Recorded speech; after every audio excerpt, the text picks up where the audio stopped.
La ministre d'État, ministre des Affaires étrangères, est à Rome, en Italie. Candia Camara, en visite de travail, elle a signé un accord avec le gouvernement italien pour la lutte contre l'immigration clandestine et la traite des humains. Un protocole pour fédérer les énergies des deux États en vue d'endiguer ce fléau. 4 postes frontières terrestres seront construits en Côte d'Ivoire dans le cadre d'un projet. Michel Digré est notre envoyé spécial.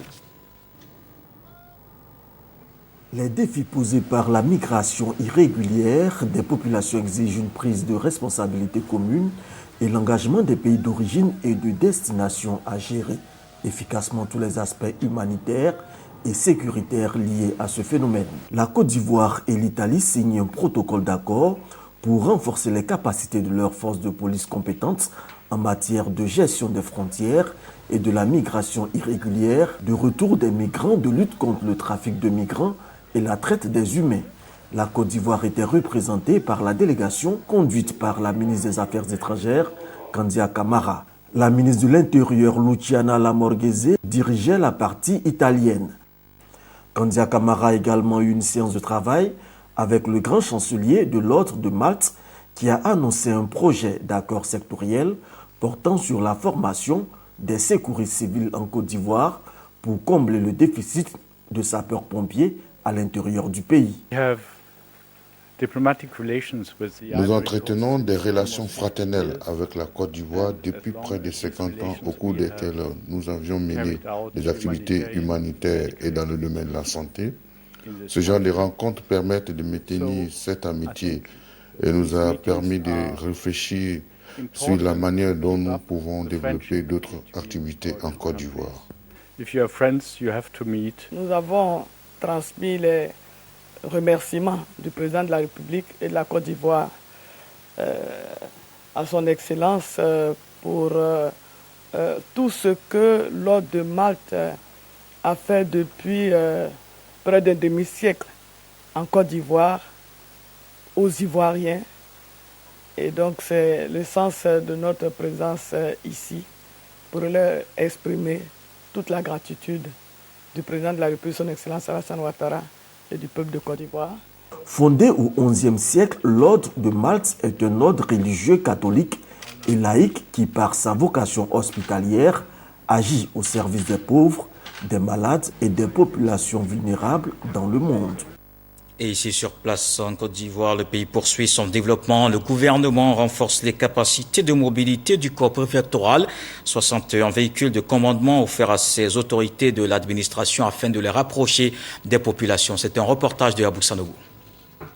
Cette remise de matériel roulant intervient après celle du 24 août dernier. 61 véhicules de commandement au préfet, secrétaires généraux des préfectures et sous-préfets pour améliorer leurs conditions de vie et de travail. Un geste du président de la République Alassane Ouattara qui vient répondre à la question de mobilité des représentants de l'État dans leur circonscription.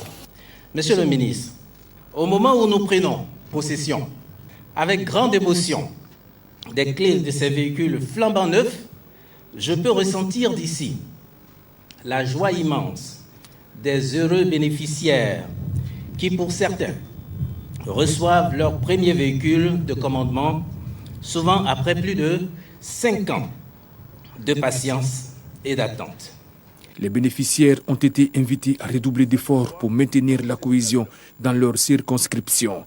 Ceci est donc la preuve de la volonté du président de la République de tout mettre en œuvre en vue de garantir les meilleures conditions de travail aux autorités préfectorales, premier acteur de la restauration de l'autorité de l'État sur toute l'étendue du territoire national. Il appartient à chacun de vous, où qu'il se trouve, quel que soit le poste qu'il occupe, de témoigner en retour sa reconnaissance pour l'ardeur du chef de l'État au travail, mais aussi par vous-même votre ardeur et votre abnégation quotidienne au travail. Je voudrais, avec insistance, revenir sur la grosse préoccupation qui est la mienne, celle effectivement de trouver les voies et moyens pour réhabiliter effectivement au mieux l'ensemble de vos résidences. Une autre vague de remise est donc prévue pour les prochaines semaines. Avec ces engins roulants, les préfets, secrétaires généraux de préfecture et sous-préfets pourront aisément mener à bien leur mission régalienne.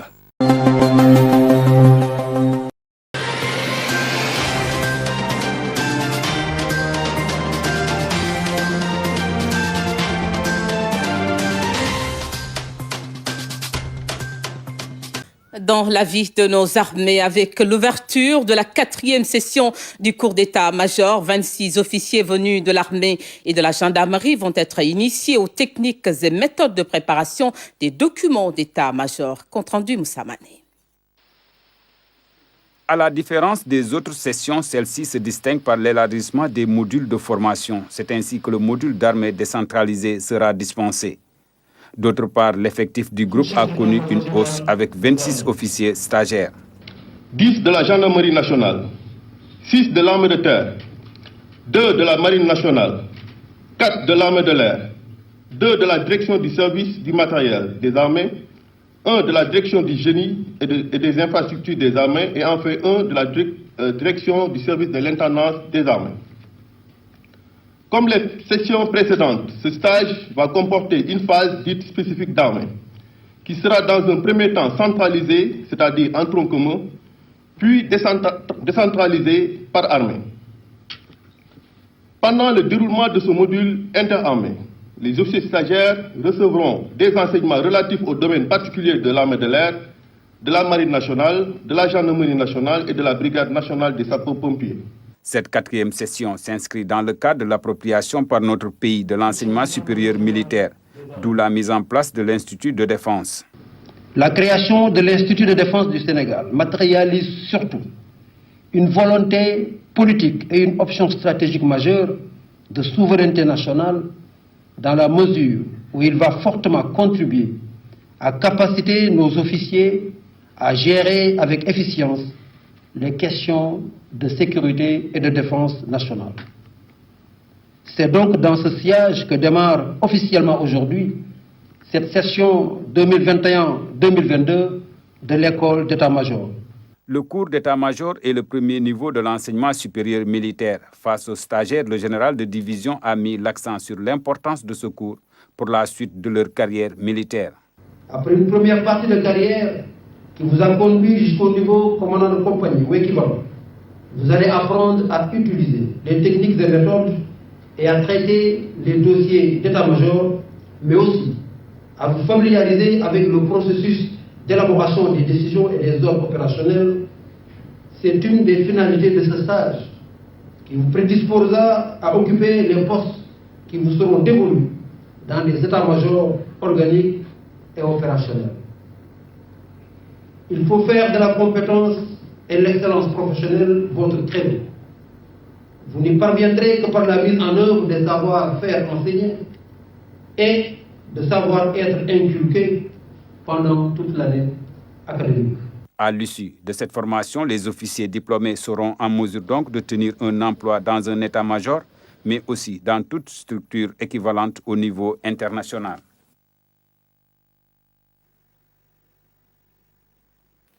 Autre rencontre, la 12e conférence de concertation des ministres de l'Emploi et de la formation professionnelle. Pour cette session tenue à Dakar, les experts se penchent sur les enjeux de la digitalisation dans la formation professionnelle au sein de l'UMOA. À compte rendu, Fatou Sarou.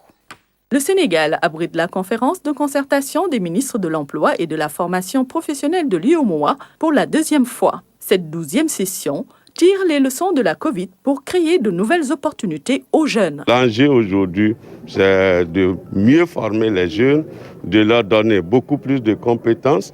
Et si les curricula sont bons, adaptés et facilement accessibles, donc nous arriverons à cela. Et également avoir des informations viables sur le nombre de jeunes qui sont formés, sur le nombre de jeunes qui attendent l'emploi et également ceux qui en ont les besoins pour les employer. Devenue incontournable par la force des choses, la digitalisation nécessite un financement et des investissements conséquents. C'est un processus irréversible. Je pense qu'aujourd'hui, compte tenu de la jeunesse de notre pays, compte tenu de nos pays respectifs, mais compte tenu aussi de ce contexte particulier de Covid, il est évident que l'utilisation du digital est un processus irréversible dans l'éducation de manière générale, dans nos vies de manière générale, mais particulièrement dans la formation professionnelle. Donc notre cadre nous permettra aussi d'harmoniser, de partager, mais aussi de faire porter le plaidoyer par nos présidents respectifs pour que beaucoup plus de moyens, de ressources puissent être destinés à cette jeunesse. L'emploi des jeunes constitue un souci majeur des États membres de l'UEMOA. L'organisation accompagne le processus pour une bonne insertion professionnelle dans le cadre de la libre circulation des personnes et des biens. La présente rencontre, dite conférence de Dakar, invite les États membres à s'investir et à revoir les dispositifs de formation professionnelle, de développer des outils de résilience et d'innovation des systèmes de l'enseignement, par les transformations digitales dans le cadre d'une amélioration continue des systèmes de l'enseignement et formation technique et professionnelle des États membres de l'UEMOA. La conférence tenue ce vendredi est précédée de 3 jours de travaux des experts. Dans les résolutions, il est retenu que la stratégie régionale de digitalisation sera mise en place en 2024 après celle nationale des pays membres de l'UEMOA.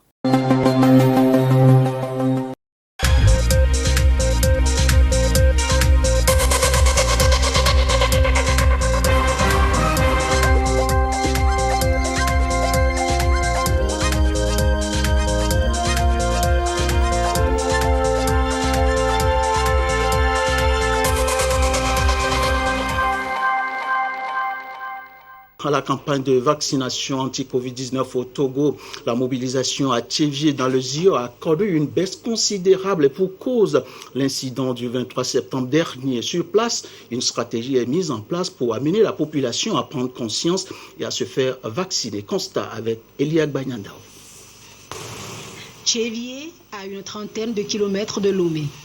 Il y a encore quelques semaines, l'engouement pour la vaccination était réel. Mais aujourd'hui, la fréquentation des centres est en baisse de régime. Le cas ici à la mairie de la ville ou encore à la polyclinique de Tchévié. Nous pouvons dire que l'incident de la dernière fois a agi un peu sur la vaccination. Parce qu'au début, on vaccinait au moins 600 personnes par jour. Mais avec l'incident, ça a diminué au niveau de 180. Donc il y a une baisse. Au CHR de Tchévié, c'est calme. Pas de candidat à la vaccination. Les agents sont là, désœuvrés. Avec l'événement de la dernière fois, tout le monde a déserté. Même l'hôpital est complètement déserte. La semaine dernière, c'était plus grave, vous ne verrez personne. C'était une personne qui vient par ici, 2 par là. Donc cette semaine, les services sont encore un peu fréquentés et nous avons entre 6 et 10 par jour. La seule chose qui pourrait nous sauver encore aujourd'hui, c'est la vaccination. En effet, il y a 2 semaines, une vidéo sous la toile a jeté la confusion dans les esprits des populations locales. La campagne de vaccination en a pris un coup. Il nous reste aujourd'hui à œuvrer afin que la confiance renaisse dans la population. La confiance par rapport surtout à se faire vacciner. Nous avons démarré à mener un certain nombre d'actions au niveau de notre comité et qui, heureusement, a été renforcé par les termes ou le contenu du communiqué du gouvernement de continuer à renforcer la sensibilisation au niveau de la population, aussi bien au niveau communal, au niveau des cantons et au niveau des villages.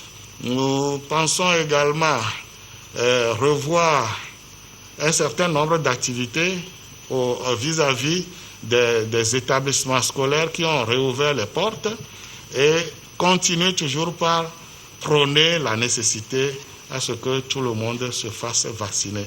Mercredi dernier, la coordination anti-Covid a encore fait le point sur la situation de la pandémie au Togo. Selon les chiffres avancés, les taux de contamination n'ont pas drastiquement baissé à l'intérieur du pays, y compris Zio. Signe que la vaccination reste nécessaire, c'est une question de santé publique et un retour à la vie sans cache-nez en dépend.